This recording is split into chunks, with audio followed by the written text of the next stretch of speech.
Hi everybody, Rob Kennedy from the Hoop Group, and once again we're talking recruiting.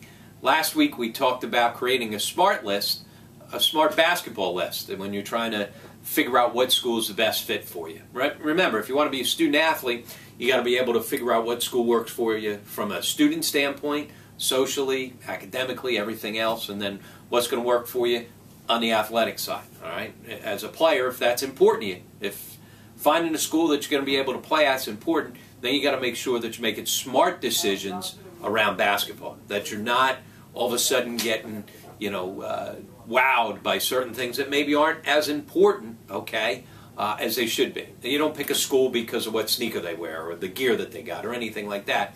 They've got to be fundamentally sound, smart reasons as to why you're choosing a specific school from a basketball standpoint. All right? So we talked about some of those points. We want to finish up with those.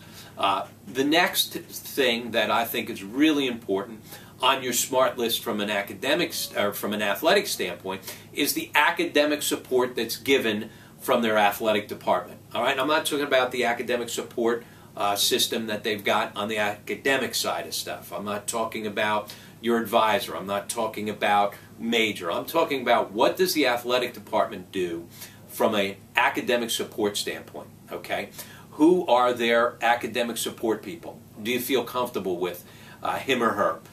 Do they have study halls set up? Do they have the resources that are going to be able to help you when you're on the road and when you're missing school? One of the things that you got to remember, the NCAA, they worry about everybody missing school when you're not in college, right? They worry about every high school kid, pass rules, this, that. They don't worry much about you missing school once you're there, all right? We got games starting at 9 o'clock on a Wednesday night, a Monday night, a Tuesday night, people flying back, missing school all over the place. They're going to have the academic support system for you so that you're able to keep up with things academically, all right? Next up, fan support, okay? Well, if you go take a visit and you're in the gym and in an arena and there's great atmosphere, guess what? You get charged up about that. And you got to understand what kind of fan support does this specific school have. There's some Division III schools with a lot better fan support than Division I schools and so on. And so if basketball is important to you, do you want to be at a school where basketball is important to everybody in that school and part of that community? Is that something that's important to you? It may or may not be.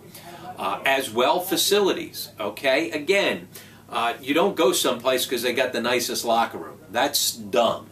But do they have good facilities? Do they have great training facilities? Do they have the facilities that you need to help be successful? Because one of the things is, it's a bit of an arms race out there. And if you've got good facilities, then you're probably, tells you two things. That basketball is important to that school. Again, if it's important to you, you want to be at a school that's important to. And second of all, if they've got really good facilities, there's a good chance the team's going to be successful because they're going to be able to continue to recruit kids and be able to win. And last up with that is player development. What do they do to help guys get better? Okay? If you want to be a player and you have any aspirations of being able to play beyond this level, all right, beyond the college level, what do they do to help make their players better? Do they have terrific workout programs? When you look at their roster, do you see guys whose numbers are improving every year? Do you see guys that have a minimal role as a freshman, a more substantial role sophomore, junior, and senior year? Are guys getting better? Because if you want to be able to try to maximize and play as long as you possibly can, you got to be able to get better. You got to be able to get better to play for that college team, and then you've got to get better if you have any aspirations of playing after that. All right? So those are all the different things that I think that you've got to make sure that you get a hold of, create a smart list, and be able to make a decision as to what school's going to be the right fit for you based on all that academic information and as well based on a basketball smart list. Again, if you ever have any questions, I've been getting a lot of emails of people with questions. Please do that. Rob K, R-O-B-K at hoopgroup.com. And as well, you can download our sheet here, our white list of basically what takes you through a PowerPoint presentation on things that you can do to help get yourself recruited.